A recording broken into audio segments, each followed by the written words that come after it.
Sir क्या शुभ नाम है आप जी का? जी, दास का भूदेव दास नाम है। सर कहाँ से आए आप? ग्राम मंडौरी, कस्बा नेहटोर के पास, डिस्ट्रिक्ट बिजनौर में पड़ता है, तहसील धामपुर। सर परम संत सतगुरु रामपाल जी महाराज की शरण में आने से पहले आप कौन सी भक्ति करते थे? जी, मैं पहले रविदास जी की भक्ति करता था, नामदान नहीं ले रखा था। तो जो भक्ति आप रविदास जी की करते थे वो भक्ति कैसे करते थे आप? जैसे एक दो बाणी किताब से याद कर रखी थी, ऐसे ही घर पे बैठ के उनका उच्चारण करता था। तो जो वाणियाँ आप पढ़ते थे उनका उच्चारण करते थे उससे आपको क्या लाभ मिलता था? वैसे कोई किसी तरह का ऐसा लाभ तो नहीं मिल पाया भक्ति करने से। सर परम संत सतगुरु रामपाल जी महाराज की शरण में आप कैसे आए? जी, यहाँ तो मैं ऐसे अचानक आया कि एक रोज मैं टीवी का बटन खोल रहा था, अचानक ये चैनल पे जो गुरु महाराज जी का सत्संग चल रहा था, अचानक जैसे ही मैंने खोला तो ये सत्संग आ रहा था। मैंने शुरू में सत्संग सुना तो सत्संग सुनते ही उसी दिन मेरी जो है बुद्धि कुछ दूसरी तरफ घूम गई, क्योंकि इस तरह के सत्संग सुनने की मेरी काफ़ी दिनों से इच्छा बनती थी, लेकिन कहीं से किसी संत का भी इस तरह का कोई सत्संग सुन नहीं पा रहा था, ना ही मिल पा रहा था। अचानक मुझे उस रोज ये सत्संग मिल गया और उसके बाद मैंने जो है हर रोज शाम को जैसे बिजली आती थी तो मैं अपने टीवी पे ये सत्संग सुनने के लिए जाता था।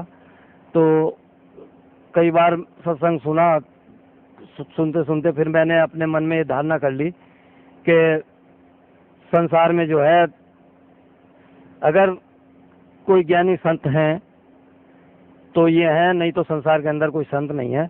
और मैं पिछले महीने जो है यहाँ आया और यहाँ आके जो है मैंने नामदान ले लिया। सर परम संत सतगुरु रामपाल जी महाराज से नाम उपदेश लेने के बाद आपको क्या लाभ मिला? जी, मुझे सबसे बड़ा लाभ तो ये है कि जिस तरह की भक्ति के लिए मैं काफ़ी समय से जो है परेशान था, घूमता फिर रहा था, धक्के खा रहा था, तो मुझे सबसे पहले तो ये यहाँ जो ज्ञान प्राप्त हुआ है ये अभी तक भी इतना भटकने के बाद भी कहीं से मिल नहीं पा रहा था। जिस तरह का ज्ञान यहाँ आके हुआ तो ये तो एक ऐसा ज्ञान है कि संसार में ऐसा ज्ञान किसी के पास था ही नहीं।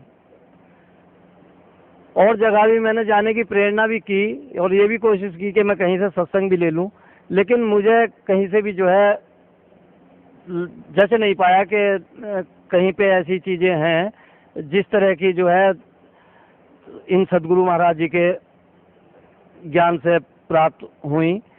और मैं यहाँ से पहली बार जब आया था तो ज्ञान गंगा लेके गया था मैंने, मुझे 1 महीना हो गया, तब से मैं उस किताब को जैसे जैसे पढ़ता जा रहा हूँ उसके अंदर से जो ज्ञान प्राप्त हो रहा है, तो मैं तो इतना समझ रहा हूँ कि पूरे संसार में भी अभी किसी भी संत ने या किसी भी ऋषि मुनि ने या जितने भी हमारे भगवान हुए हैं, किसी ने भी इस तरह के ज्ञान को जो है इस तरह से सच्चाई के रूप में नहीं दर्शाया कि जिस तरह से हमारे प्रभु जी ने, हमारे इन स्वयं भगवान जो प्रकट हुए हैं, मैं तो स्वयं भगवान मान के चल रहा हूँ कि ये इस भारत में जो है यहाँ भगवान के रूप में ही प्रकट हुए हैं, भगवान ही हैं।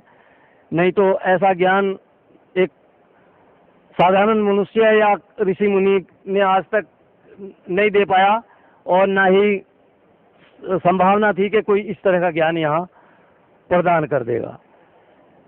सर भक्त समाज को क्या संदेश देना चाहते हैं आप? मैं तो भक्त समाज को यही संदेश देना चाहता हूँ कि अभी भी समय है, जो भक्त नहीं समझ पा रहे हैं और गुमराह हो रहे हैं, कुछ दूसरे लोगों के चक्कर में जो है अपने को गुमराह समझ रहे हैं, अगर प्रभु की तरफ जाना है या प्रभु की प्राप्ति करनी है, तो ये एक अनमोल मौका है कलयुग का। ये आखिरी ऐसा वक्त है कि ज़्यादा से ज़्यादा संख्या में जितने भी मनुष्य यहाँ आके अपना कल्याण करा लें, इससे बेहतरीन मौका आएगा नहीं तो फिर 184 में आदमी चला जाएगा और पता नहीं बाद में दोबारा यहाँ प्रभु प्रकट हो भी या ना हो, कोई विश्वास नहीं है। भगत समाज से मेरी प्रार्थना है कि सतलोक आश्रम बरवाला में आए और संत शिरोमणि रामपाल जी महाराज से नामदान प्राप्त करें और अपना कल्याण कराएं। धन्यवाद आपका, बहुत बहुत धन्यवाद।